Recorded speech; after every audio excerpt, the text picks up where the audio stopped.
So as of right now, there are officially no matchups made in the UFC lightweight division other than Carlos Diego Ferreira versus Grant Dawson, and that leaves me with basically an entire division to matchmake. So that's what I'm going to do today. I'm going to be matchmaking the entire 155-pound division of the UFC because no one has their next opponent made right now other than Carlos Diego Ferreira. So I'm going to go through the rankings 1 through 15. I'm also going to include some fighters from outside the rankings as well and start matching those guys up because right now we have a bunch of dangerous contenders outside the rankings in the lightweight division, so I'm going to go through them all here. I've got all of these boxes of matchups. This row around here right now will be the rankings of the 155-pound division, and below down here we'll start doing some unranked matchups as well, but let's waste no more time and get to it, starting with the championship bouts. And I'm going to drag these guys into position from the perimeter of the screen. Dustin Poirier is, of course, the title contender and challenger of the 155-pound division right now. And the champion, you know of this, is Charles Oliveira. That's the matchup I want to see made next. I know there was some talk about Dustin Poirier saying that he'll beat Nate Diaz at any weight. And let's make that matchup now. I don't care at all. I know Nate Diaz is a big name, but I need competition, I need stuff on the line, I need to emotionally care and really respect the skill level of fighters at the top of these divisions. I don't want an unranked Nate Diaz to get in the way and ruin everything. Let's make Charles Oliveira versus Dustin Poirier. It would be an amazing matchup to make right now at 155 pounds. Dustin Poirier's name has never been bigger. He just beat Conor McGregor again. Officially, he's now 2-1 against Conor McGregor. Of course, they're talking about maybe making a quadrilogy down the line. But either way, Charles Oliveira versus Dustin Poirier is the matchup to make. You had Charles Oliveira there in attendance at UFC 264, where Poirier defeated Conor McGregor, and he was talking backstage as well. So let's make the matchup right now. Oliveira versus Poirier. I don't want to hear anything else. Let's move on down the division to the next matchup that I want to see made in the lightweight division, which is Mr. Justin Gaethje. Yes, that's right, Justin Gaethje. Wakey, wakey. Where have you been for a year? We need fights to be made. Justin Gaethje, the #1 contender. Wake up, Justin. It's fight time, finally. Jesus fucking Christ. Justin Gaethje versus Mr. Michael Chandler. Now, Michael Chandler has been calling out Justin Gaethje, and Justin Gaethje has declined this fight multiple times. Why? I don't understand in any way why this would be being declined. This is Michael Chandler. He's currently right now #4 ranked in the lightweight division. The last guy who beat him got a belt wrapped around their waist. Justin Gaethje's coming off of a humiliating loss against Khabib Nurmagomedov, where he got basically completely ran through on the ground and immediately submitted as soon as it hit the ground. Why not take on Michael Chandler right now? #2 versus #4.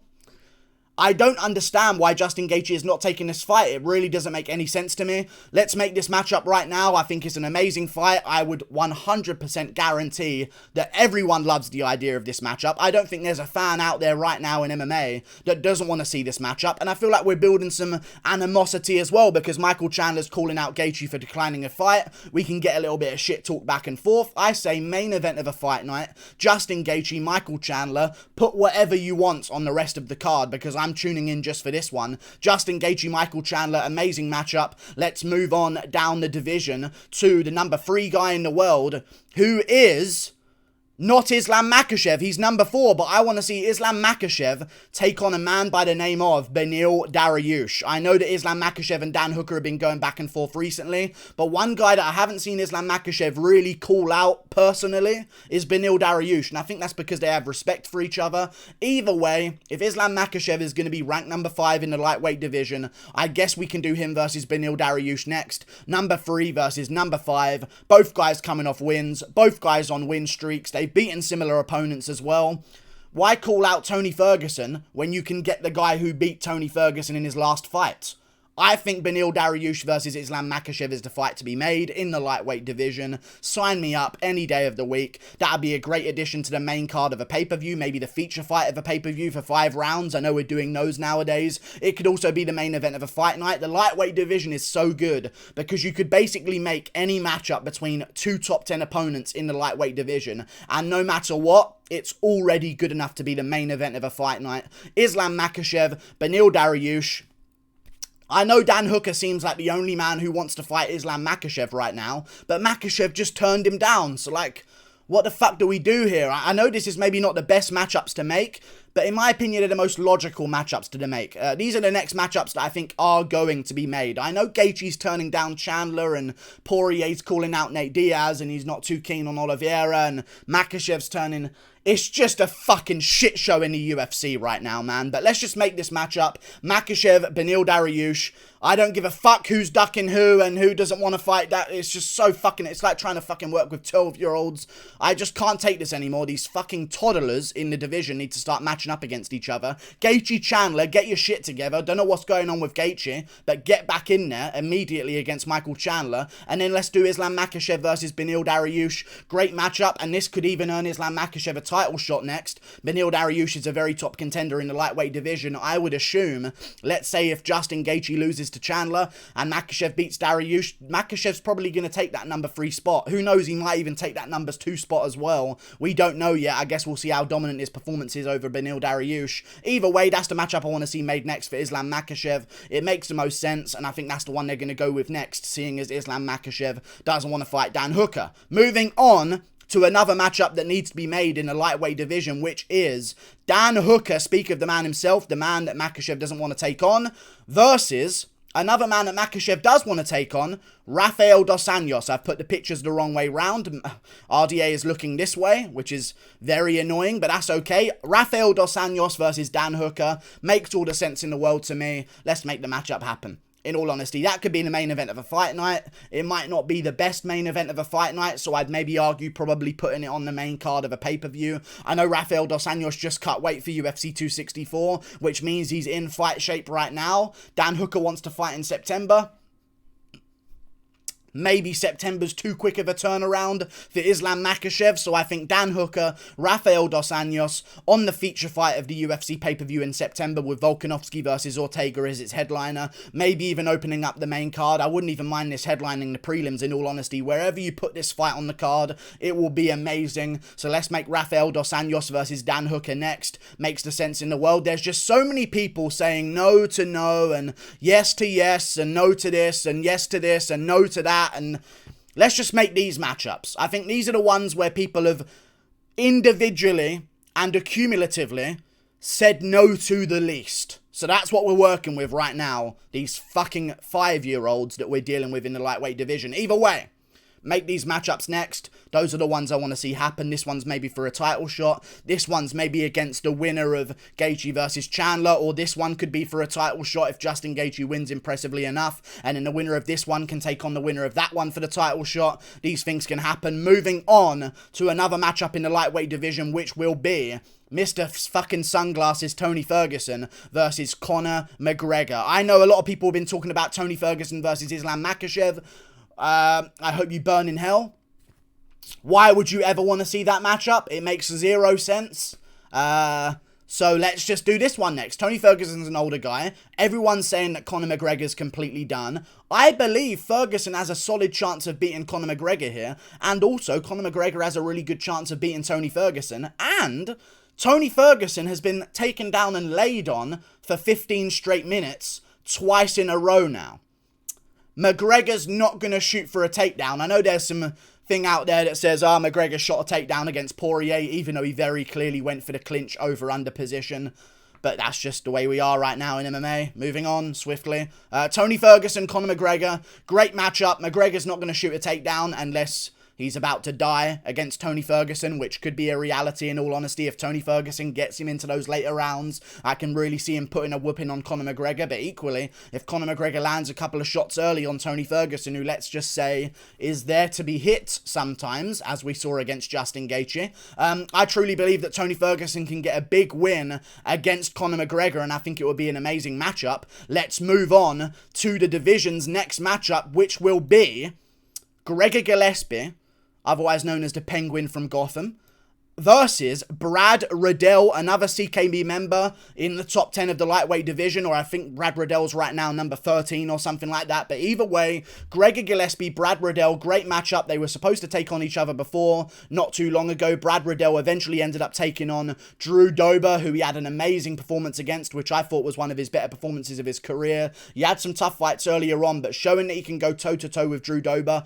on the feet, where Drew Dober is his best, I think Brad Riddell has definitely earned a jump up the rankings, and I know he just got a striker, but I think it's time to go back towards the grapplers. Gregor Gillespie, Brad Riddell, great matchup. Let's make it happen immediately. I need to see it next. And I'm sure they will both agree to it because they both agreed to it before. And that's the matchup I believe needs to be made. Both guys have won in the meantime. Let's put them back together. And then the winner of that one can maybe get the loser of Gaethje versus Chandler. Or the loser of Makhachev versus Dariush to try and jump them up the rankings even more. Moving on to another fight on the lightweight division's rankings, which will be Nasrat Haqparast versus another ranked guy, Arman Tsarukyan. I think this would be a great matchup. It was made before again, just like Gregor Gillespie versus Brad Riddell. I think this is perfect, man. Arman Tsarukyan, Nasrat Haqparast, they've signed to each other before, which means they're willing to do it. I'm sure that Nasrat will be even more willing to sign this matchup now that he knows that Arman Tsarukyan is a ranked contender. I've seen recently that Arman Tsarukyan has been beginning training camp, and I don't think there's anyone else that it could possibly be other than Nasrat Haqparast. He's on a win streak right now in the lightweight division since losing to Drew Dober. Arman Tsarukyan, Nasrat Haqparast, it makes all the sense in the world. Two young guys, only one can continue. I believe it's going to be Arman Tsarukyan, but that's a great matchup, and whoever wins that one, we're starting to look at maybe the loser of this if Ferguson still wants to do it, but that will probably, the loser of this one will probably quit forever in all honesty, so maybe the loser of RDA versus Dan Hooker, or maybe the loser of even any of these matchups. You know what I'm talking about. Let's move on towards another fight in the lightweight division. Thiago Moises, number 15 in the lightweight division. I know he got Islam Makhachev to rank in spot number 5, but he's actually number 15 in the lightweight division. I think he should take on Drew Dober next. I think it makes all the sense in the world, let's be real. Both guys lost to Makhachev. They both had one fight in the meantime, while Drew Dober's had one fight in the meantime. Moises' last fight was his loss to Islam Makhachev. Let's make it happen, man. Drew Dober, Thiago Moises. Great matchup for both. Jiu-jitsu versus striking, but Thiago Moises isn't afraid to scrap on the feet as well if he needs to. So let's make this matchup happen. Drew Dober's barely outside the rankings. Thiago Moises shouldn't even be in the rankings. Winner gets to keep the number 15 spot in the lightweight division, and maybe the winner of this can welcome on another streaking contender like the next opponent that I have, which will be Mateusz Gamrot. And I think he should take on Damir Ismagulov. I love this matchup, man. 20-2 versus 20-1. Arguably 21-0 or 20-0, whatever his record should be without that loss to Guram Kutateladze. I think Mateusz Gamrot versus Damir Ismagulov is a great matchup. Listen, man, Damir Ismagulov beat Thiago Moises very convincingly. And he's not ranked, but Thiago Moises is, and Damir is active, and he's 4-0 in the UFC, and he's 20-2. All of these things are better than Thiago Moises, plus the win over him. I don't know why Damir Ismagulov is not ranked in the lightweight division, but I say get Mateusz Gamrot extremely active, and let's turn him around in the October card for Jan Blachowicz versus Glover Teixeira. Let's try and get some of that Polish power on the prelims. Mateusz Gamrot versus Damir Ismagulov. Sign me up. It'll be a great matchup. The winner can stay on. They're both around the same age as well, I believe, of around 30. So the winner really needs to get this win in order to continue to their career, because it's going to be a long try to get it back to the top after they lose this one. So I think let's make it right now. Mateusz Gamrot, Damir Ismagulov.